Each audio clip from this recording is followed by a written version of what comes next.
Please note, this is just a review of the final work and not an endorsement of the creator. Any opinion or prior action belonging to the creator involved, unless otherwise stated, are not factors in this review. Thank you and enjoy!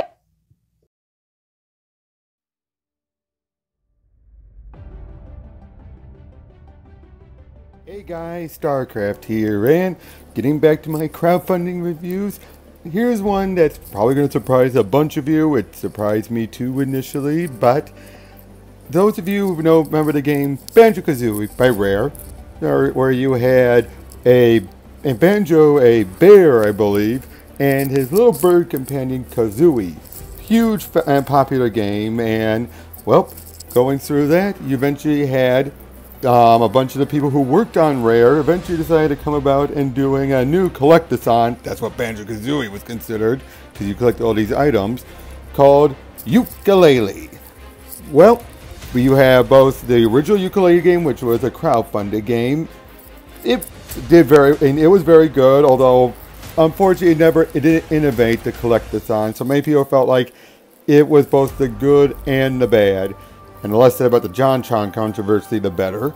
Then you actually had a follow-up, the Yooka-Laylee and the Impossible Road, which was a bit closer to another Rare classic, Donkey Kong Country. Well, turns out they did a little crowdfunding for a comic book story.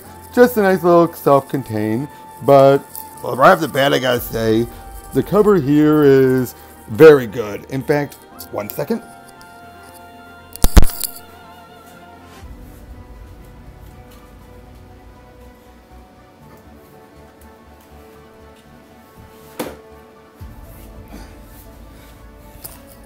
Well, not the same size. The quality of this is just on par with any of Doug Tenople's books, especially Earthworm Jim. And definitely, like I said, not the same size, but the quality is definitely there. And right off the bat with the cover, I gotta say, I do like it how when you actually look at Laylee, that's the bat. Yooka's a chameleon, I believe. She actually looks like a girl because she's supposed to be a girl. Whereas in the game, you really can't tell. But yeah, this was written and drawn by DM Cumbo with some script editing by Paul Cumbo. But yeah, basically we open up with Yooka and Laylee going about on an adventure. Hold on one second, let me actually get a better light. Much better. I forgot how much darkness there is in this. Yeah, there we go. They're out on a little adventure to collect a bunch of the little feathers. And then we go right down to, well, just like in the game, smash the button here. And, well, Yooka points out, seems a little bit stiff. Better get a good pounding as he does, well, the pound maneuver from the game. They start gathering them all up, and then Yooka actually steps on a button for a trap. And I love it. He goes, he just has his guts out. He's like, nuts.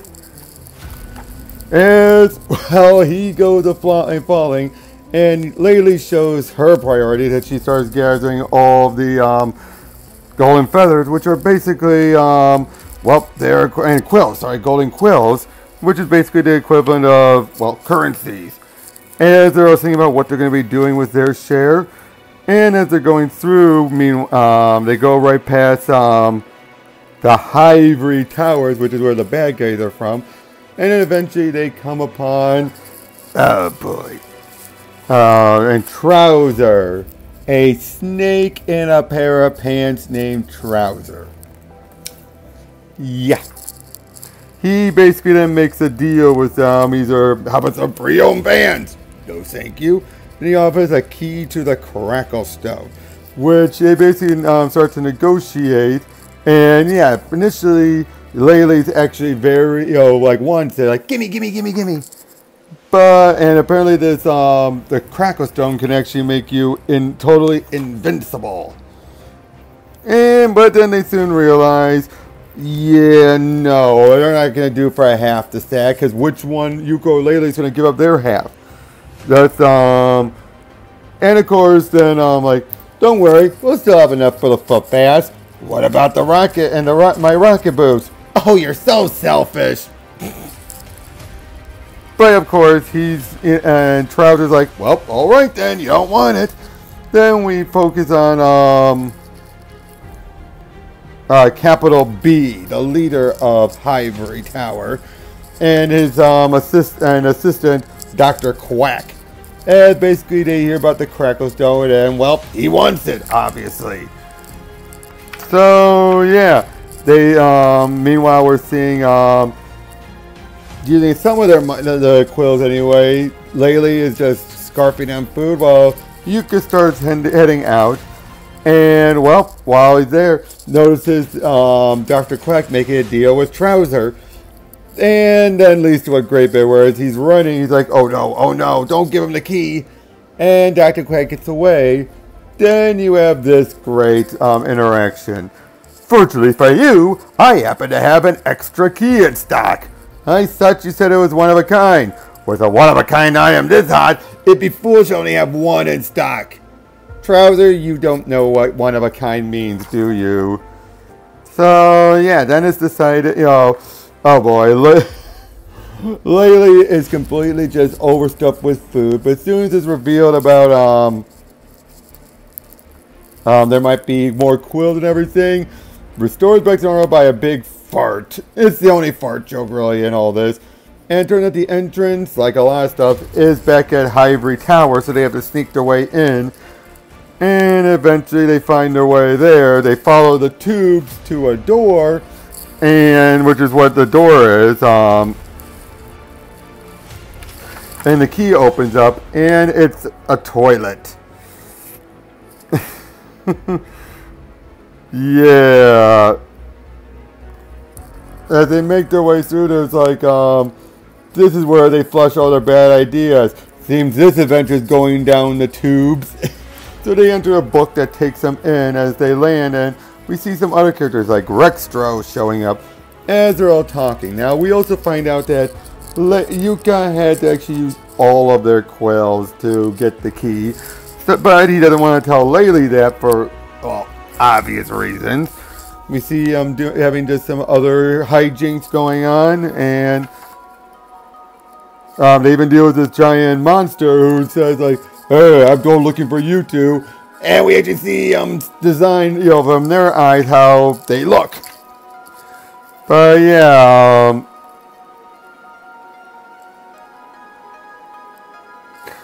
eventually Yooka's reveal we don't have any savings. And Laylee is not happy about it at all.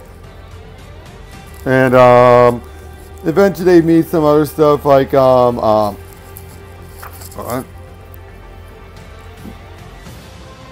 bitter looking signpost and all that stuff. Just stuff you would normally see in the game. I mean, this is what it feels like. This feels like a Saturday morning cartoon mixed with, well, stuff from the games. As again, they just go through all types of areas. Just again, the artwork on this is so incredible. Just look at all this. It's like so detailed, so much of other things. Even right down to them using, taking a fruit that makes them spew fire. Just like in the game.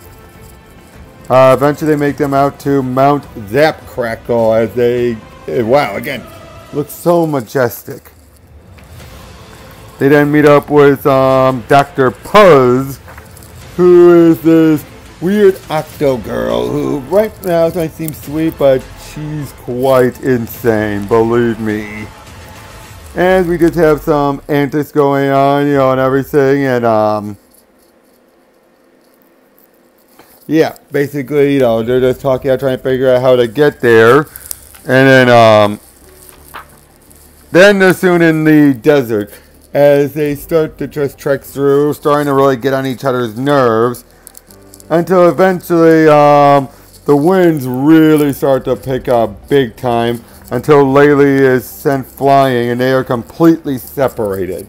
And throughout the large portion of this stuff, it's just Yooka, no Laylee. Well, I guess that means one more and he's dead, since that's usually what happens in some of the games. But yeah, we see him talk with some talking clouds and everything. I know I'm kind of breezing through this, but You guys deserve to get this yourself. I'll put a link in the description. I mean, at the time I will, where you can order your own copy, or get your own digital copy at least. But yeah, it turns out Quack has gotten his hold on Laylee as Yooka's still trying to follow through, trying to catch up. And he just feels like it's impossible. I can't do this without Laylee.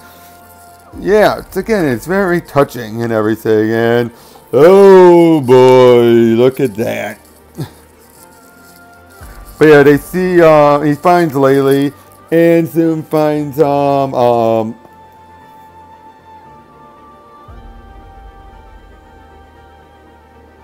Kratos, the mine car, as they eventually get on board following the tracks. And how he got there, who knows. But yeah, they eventually just start speeding on through, trying to hurry and catch up to Laylee so Yooka can save her. And yeah, eventually Dr. Puss shows up and decides to help get him through using her own inventions, leaving Kratos behind. And again, just so many other hijinks as Quack is trying to eventually get the Kracklestone, hoping to use it for himself. Laylee actually using her sonar to help throw things off. Everything is just starting to go completely crazy. The clouds come in to help, all that stuff. Puzz and Dr. Puzz used the puzzler, and she starts to blast them all and going a little bit insane. Even Yooka's like, yeah, she's nuts. Again, more and more antics as Yooka is starting to go down this big cliff until eventually he comes upon, well, the Kracklestone, which looks pretty amazing looking. And but then Laylee starts falling, and well, he chose instead to go rescue his friend and stop Quack. But they're still freaked out because, like, basically trying to give one more moment, one more sad moment. They're crying, realizing like, this is it, this is the end. Until they hit a bit of a rock ahead of time, which smashes the cage Laylee was in. They then turns out Quack has the Kracklestone. He's cracking up, thinking they're ready to unleash the power. Then Rextro shows up and slides in and knocks Dr. Quack away, taking the Kracklestone with him. As eventually some of the lightning strikes him, zaps him, and sends him flying. You eventually see Rextro talking, Yooka basically saying, Quack, and great job, you even secured it. And all that stuff as, again, everyone's just celebrating that they saved the day and they're all safe and sound. They think, oh, Rextro keeps the stone. Better to keep it in his care. We see capital B is just yelling on the phone with Dr. Quack, who is ready to say, you now demoted the janitorial intern. Quack is left on the moon, ranting and pontificating. You see that turns out Yooka was able to, Laylee was able to get her foot bath and everything. As turns out they were doing through some of Rextro's arcades, and through her, she was able to convince him to give her the Kracklestone. As he's trying to, ready to use it, trying to figure out how to do it, and well, as soon as he does it, he's like, "Are you invincible?" I don't know. Laylee bites it. Nothing happens. Then they're trying to figure out, like, maybe it's broken. Oh, there's the problem. Batteries are dead.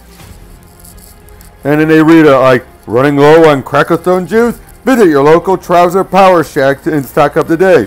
A fresh 2-pack of batteries can be yours for 10,000 Golden Quills. Yeah, they realize it's not worth it. And then eventually we see Trowzer hang up upside down a bunch of crocodiles. As well, we reach the end of the story there. This was very fun. like I said, I'll include ways for you to get at least a digital copy or order this. Or pre-order the regular edition, but you guys should get your hand on this. If any of you were fans of Bigfoot Bill or Earthworm Jim, or if you're a Yooka-Laylee fan, you definitely owe it to yourself to get this and read it.